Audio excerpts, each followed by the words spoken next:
பாரதிய ஜனதா கட்சியின் சார்பில் சுதந்திரத்திற்காக பாடுபட்ட தமிழகத்தை சார்ந்த சுதந்திர போராட்ட தியாகிகள், சுதந்திர போராட்ட வீரர்கள், சுதந்திர போராட்டத்திற்கான தங்களை அர்ப்பணித்துக் கொண்டவர்களுக்காக தொடர்ந்து எங்களுடைய மரியாதை செலுத்துவது பாரதிய ஜனதா கட்சியின் மூலியம் வழக்கமாக வச்சிருக்கிறோம். அதனுடைய இன்னைக்கு ஒரு தொடர்ச்சியாக ஐயா பூலித்தேவனார் அவர்களுடைய பிறந்த தினம், அவருடைய வெள்ளையர்களுக்கு எதிர்த்து அவர் எப்படி போராடினார், சுதந்திர போராட்டத்துக்காக வித்திட்டார் என்று அவரை பற்றியெல்லாம் இப்பொழுது நம்மளுடைய மாநில துணைத் தலைவர் சொன்னாங்க. இதனால் ஒவ்வொருவரையும் தமிழக பாரதிய ஜனதா கட்சி பல மறைக்கப்பட்ட சுதந்திர போராட்ட வீரர்களையும் அவர்களுடைய வரலாறுகளையும் எடுத்து அவர்களுக்கெல்லாம் அவர்களை போற்றும் விதமாக, அவர்களை வணங்கும் விதமாக பல்வேறு நிகழ்ச்சிகளை பாரதிய ஜனதா கட்சி சார்பில் ஏற்பாடு செஞ்சுட்டு இருக்கோம். இன்றைக்கு அவருடைய பிறந்த நாள், இன்றைக்கு அவருடைய நினைவு கூர்ந்தோம். அதே போல் நம்மளுடைய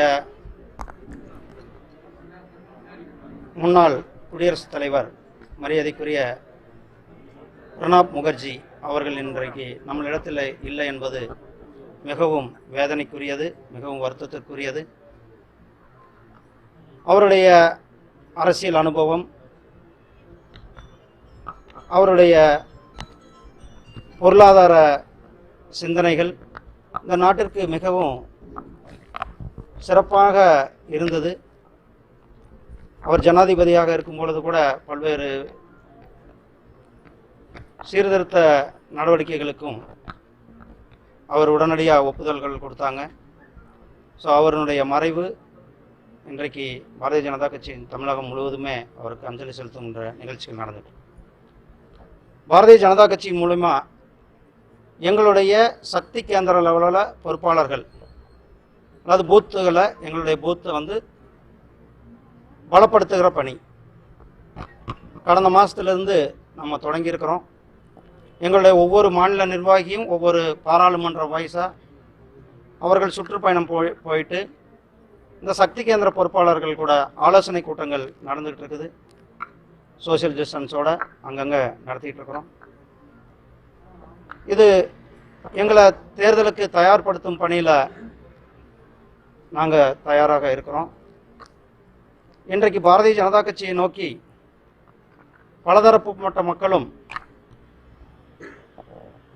பாரத பிரதமர் திரு நரேந்திர மோடிஜி அவர்களுடைய கரங்களை வலிமைப்படுத்துவதற்காக தமிழகத்தில் இருக்கிற மாற்றுக் கட்சிகளிலிருந்து, குறிப்பாக திராவிட முன்னேற்ற கழகத்திலிருந்து பல சீனியர் தலைவர்கள் மாநிலம் முழுவதுமே பாரதிய ஜனதா கட்சியின் பக்கத்தில் சேர்ந்துட்டு இருக்கிறாங்க. இன்றைக்கு இளைஞர்கள் மத்தியில் மிகப்பெரிய ஒரு உத்வேகத்தை மோடிஜி ஏற்படுத்தியிருக்கிறாரு.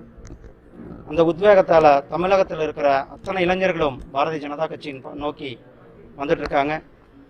அதே மாதிரி மத்திய அரசாங்கத்தினுடைய திட்டங்களை பொறுத்தளவுக்கு தமிழகம்தான் இந்தியாவிலே அதிக அளவில் பலனடைஞ்சிருக்கின்ற மாநிலம்.